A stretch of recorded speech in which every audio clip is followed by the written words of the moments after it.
Et bonsoir à tous, bienvenue sur la chaîne de CryptNam, j'espère que vous allez bien. On est aujourd'hui le 20 novembre 2023, il est un peu tard par rapport à d'habitude puisqu'il est presque 17 h au moment où je commence cette vidéo.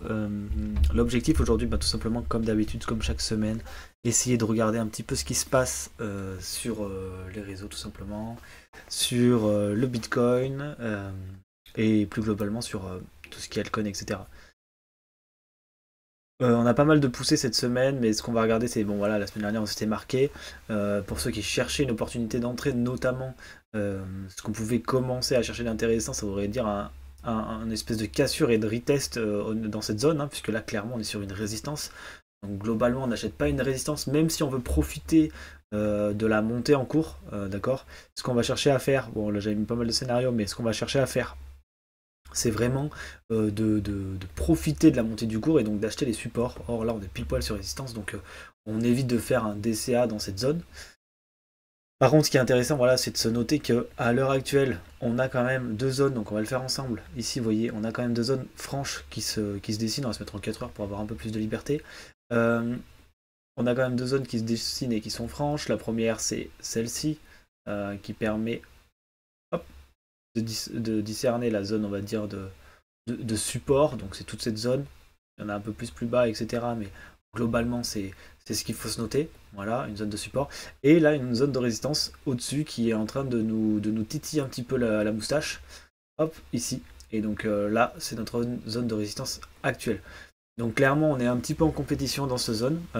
Pour l'instant, ça rejette bien quand même à chaque fois. Mais bon, vous voyez, ici, il y a eu un gros rachat. Ça s'est fait en 15 minutes. Voilà, vous voyez, on est descendu très fort. On a liquidé un peu et hop, on est reparti tout de suite.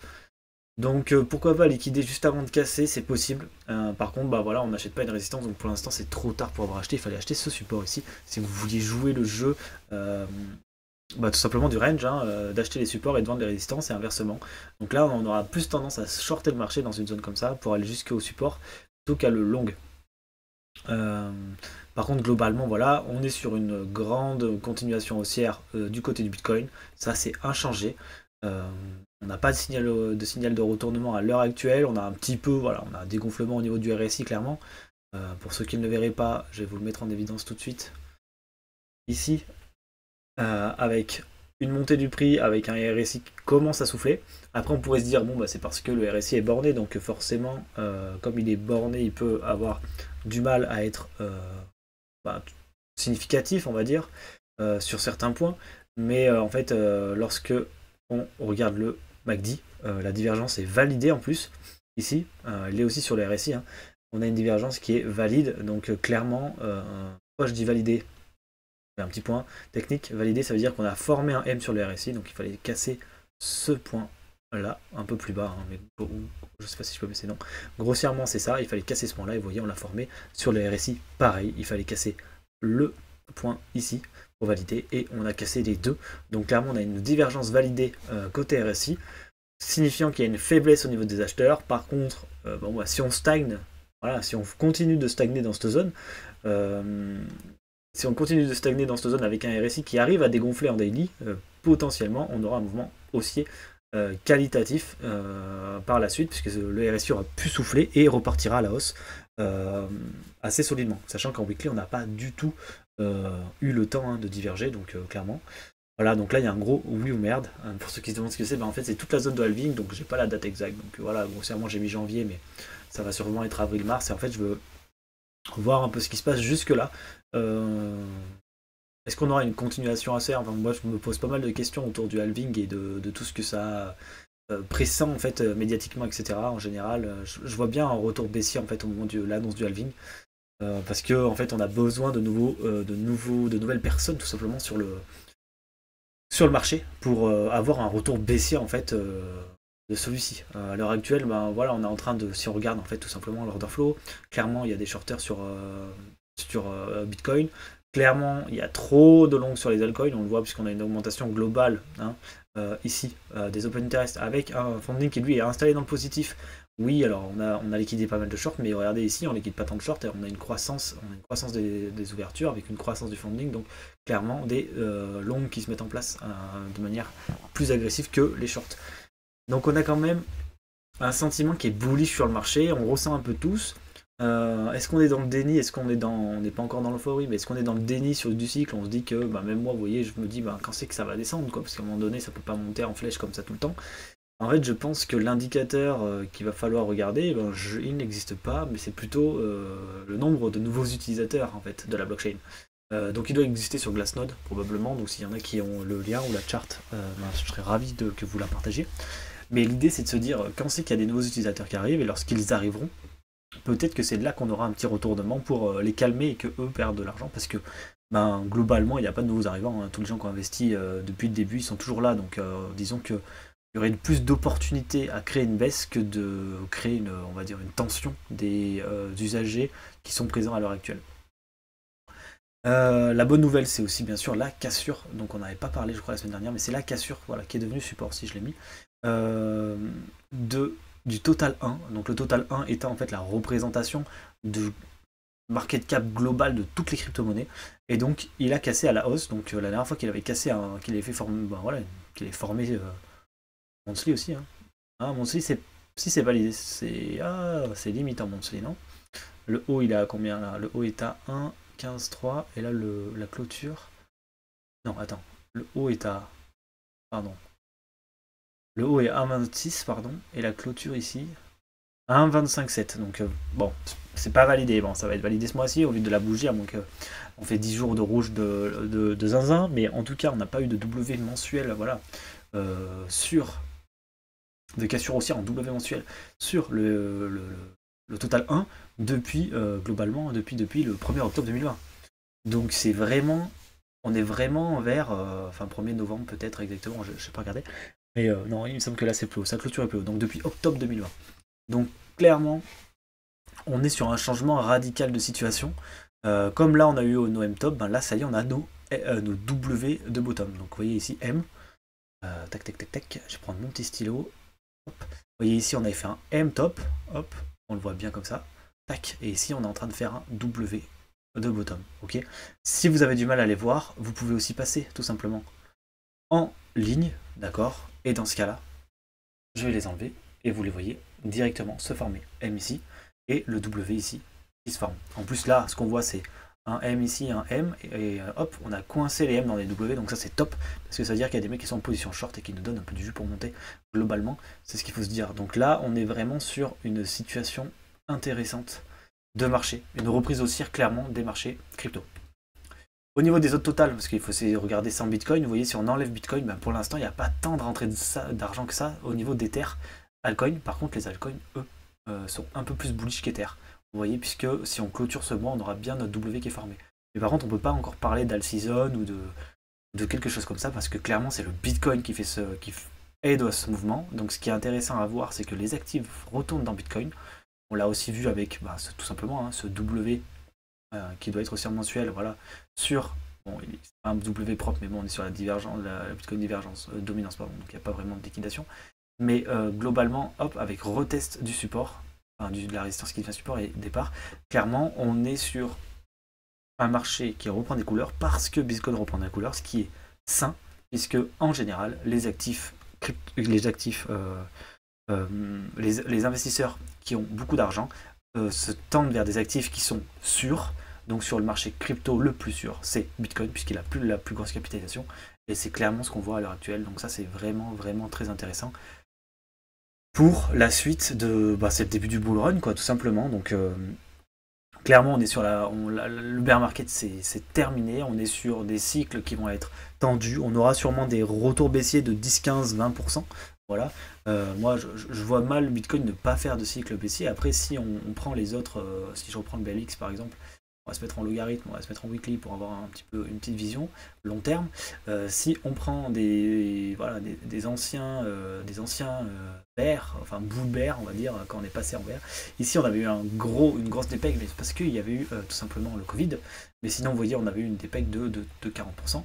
Et ici, pareil, vous voyez, les montées sont saines et montent doucement. Donc, grosse montée, on attend, grosse montée, on attend, grosse montée, on attend, jusqu'au moment où on va casser le sommet et qu'on va enchaîner des gros sommets. Par contre, tout va très vite. Et ici, on est en semaine, on parle de 2-3 mois de bull run. Enfin, quelques mois quand même, on va dire 5-6 mois. Là, on est parti en mars 2017, on est sur l'année, quoi. Donc, globalement, voilà, ça reste assez intéressant. Il faut éviter d'avoir du stacking à ce moment-là, d'accord? Les frais de réseau vont être chers, éviter d'avoir du stacking. Mais globalement, il faut s'attendre à une reprise haussière. Donc voilà, vous voyez un petit peu ma stratégie là d'ailleurs, on en a parlé il n'y a pas longtemps. Moi je vise plutôt un sommet qui est la zone blanche.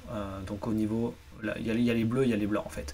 Donc le sommet maximal que moi je peux envisager, on va dire, c'est 200 000, mais c'est vraiment le grand max, max, max. Moi j'ai un top, je vous montrerai, je ferai des stratégies de vente et je vous expliquerai mon top. J'ai un max pour moi autour de 120 000, ce qui est déjà correct. Avant les 100 000, j'aurais déjà largement enlevé du bag sur Bitcoin et sur la plupart des cryptos pour pouvoir prendre des profits tout simplement pendant ce bull run. Bref, c'est pas la question qui est en cours. Je voulais aller zioter ETH qui lui, vous voyez, ne fait pas du tout pour l'instant. Il est en train de faire une tasse séance très très sympathique. Vous voyez, tasse. Donc il a très bien respecté la règle de Gann qui dit que, bon là c'est un peu le bazar, on va pas se mentir, la règle de Gann qui, parce que j'ai fait un cours il y a pas longtemps dessus, c'est pour ça, je vais aller voir si c'est sur ETH, voilà, ouais, c'est plus propre ici, Ampère. Donc la règle de Gann qui dit que le marché retrace de moitié en moitié moins de temps, donc il s'est exactement passé ça, vous voyez le marché qui avait pump, tac, a bien retracé de moitié en moitié moins de temps, je vais essayer de vous chercher le graphique. Pas que c'est ça, si. Non, c'est pas ça du tout.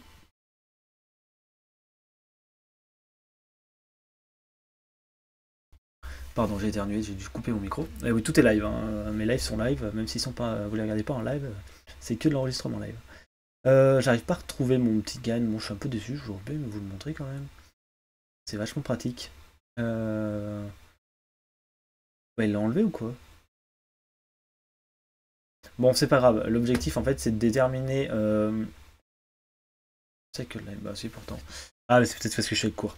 Bon, bref, c'est pour dire que vous voyez ce retracement de Fibonacci, si vous mettez les 0,5, voilà, je sais pas si on y allait exactement, mais grosso modo, s'il il est venu mécher dedans, et ben en général, Gann il dit qu'on retrace de moitié, donc de 50%, en moitié moins de temps que ce qu'on a fait pour monter.